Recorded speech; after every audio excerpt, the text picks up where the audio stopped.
Okay, my name's Joaquin Brown. I'm with Yoga Wake Up. I'm going to move fast. So the problem is, right now, stress is a big problem. Corporations are losing $300 billion a year due to stress-related illnesses and missed work. They're starting to realize that there's a benefit to invest in wellness. And they're spending $41 billion on it. And we are, as a global community, spending $446 billion on health and fitness. And yoga and meditation can help with a lot of these issues. They can relieve stress, they can heal pain, they can relax your mind and body. And so we've created an app that's an iPhone alarm clock that starts off in the morning. You set your time at night, and in the morning, you set the time to wake up, and it starts off with 30 seconds of really peaceful music, and then a certified yoga teacher comes on and guides you through very simple breathing and stretching. Not really a full-on yoga class, but just something anybody can do. Maybe there's a couple yoga poses. And then they finish by helping you set an intention for your day, maybe to be a better person, or be kind, or be focused, or be driven. This is our app. It's iPhone only. This is the home screen. This is a list of all our wake-ups. You can choose between 60 different wake-ups, and we currently have 14 teachers on it. We only have teachers in the LA area, but we're working on expanding that. We have 2 wake-ups that are free, and the rest are 99 cents. So that's a revenue model, in-app purchases. Our current numbers, we have over 22,000 downloads. We're in over 50 countries.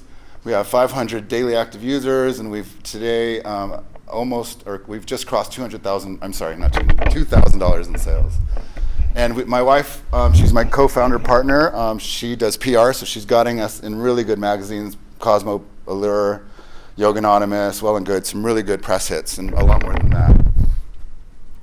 that. We consider our market to be anyone, our obvious market is anyone who does yoga, which is 36 million practitioners in the US, although we do have users outside the US.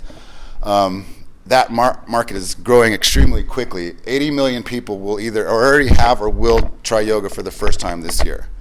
And we also do not want to consider us just for people who already do yoga. Anybody can do this thing. So really it's anybody with a smartphone, and that's 2 billion people. Our business model right now, like I said, we do 99 cents for in-app purchases. Apple gets 30% of that. The teachers get 20% of that, and we are left with the remaining 50%.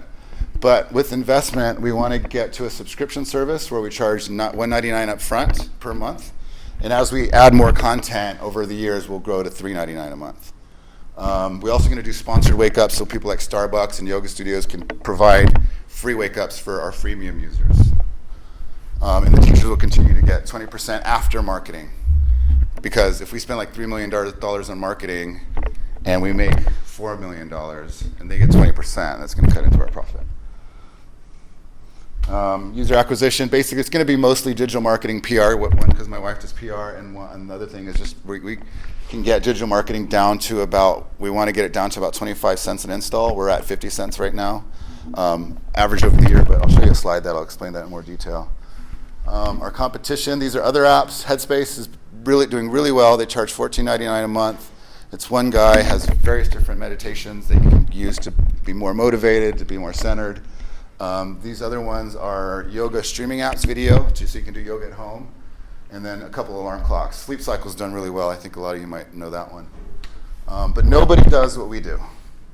So our competitive advantage is we're first to market. My wife has extensive relationships in the fitness community. She's been doing PR and fitness for over 10 years. She's represented several yoga teachers, yoga studios, float studios, meditation dens. We've already been in contact with 20 of the top 100 teachers in the US, and they've agreed to record with us in the next 6 months. We're going to charge $199 to $399, so if Headspace wanted to get in the game, they'd have to charge a lot less, which I don't think they're interested in doing. And with customer service, right now I answer every customer service email. I know I won't be able to do that forever, but when the time comes, I'm going to hire people who are friendly, yoga-minded, centered people who are going to be kind in customer service. And here's our numbers. This is where we're at now. We're getting about, on Facebook, we're getting about 55 cents per install. We're making 11 cents per install. That's the average over 2016. But last month, we're actually closer to here. We're like 40 cents an install. And we're making like 20 cents per install. We hope, or we assume with our investment, we're going to be able to do some serious retention marketing and add the subscription service and grow to 250 in install, which is aggressive. But if that's basically saying we're going to get 10% of our installs to pay $399 for 6 months, which is less than I think Headspace is doing. And then if we can do this, we can grow to $250 million in sales and almost $150 million in profit. Here's the team. This is me. I've been doing software for 20 years, focusing on mobile in the last 6. I have extensive customer-facing experience in over 10 countries, so I'm pretty excited about taking this app international. Like I said, my wife does PR for the fitness and wellness industry. She's been known for having really good relationships in that space. And Dan Wilf, he was the co-founder and creator of Yoga Anonymous, which he just sold to Wonderlust. And now he's the VP of Integrated Partnerships. So he's now on our board, and he's going to help us meet some of the same partners that Wonderlust is meeting. So that's really important to us. And since he just had a successful exit, he's going to lead us through the next 2 rounds of investment. And we're looking for $300,000 immediately, and we're willing to give away 10% in convertible notes. And with that, we're going to redesign the user interface, do the subscription service, put a lot of money into retention marketing, continue with PR and marketing, record teachers all around the country, and then legal fees and operating costs. And that's it. How'd I do?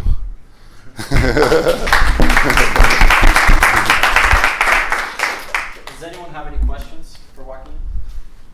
Yeah. So I guess the question that I have, so because everybody wakes up in the morning, is this going to be kind of a live thing as well, or you said they're all recordings? They're all recordings, although we have talked about doing live wake-ups. The problem is, if you're in different time zone, that might not work out for your time. But we have talked with Bender, which does yoga in the morning on top of rooftops in downtown areas, to record live, to do them live. And we could stream them live, and then maybe replay them later. But that's not part of this investment round. You had a question? What do you know about the users you have now? They're 80% female. They're mostly in the U.S., but they're also in Europe and mostly English-speaking countries. Twitter tells us they're into comedy and movies. Most of them are yoga practitioners. Very few of the ones that try it for the first time. I think a lot of our wake-ups maybe assume you know some basic yoga poses. And so if you don't know those poses, you get maybe turned off. So we need to focus on knowing where the yoga or the practitioner is in their practice, either a complete beginner or more advanced. Yeah, what's the biggest incentive for teachers to be on your platform? Money. I didn't have it on that slide. Actually, that's probably not true. That's what my vision is. I actually want to get them to make money. I want them to make as money as they do, much money as they do in the studio.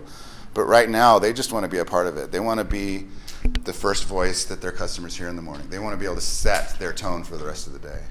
So I think that's why we've been able to get 14 teachers on it so far.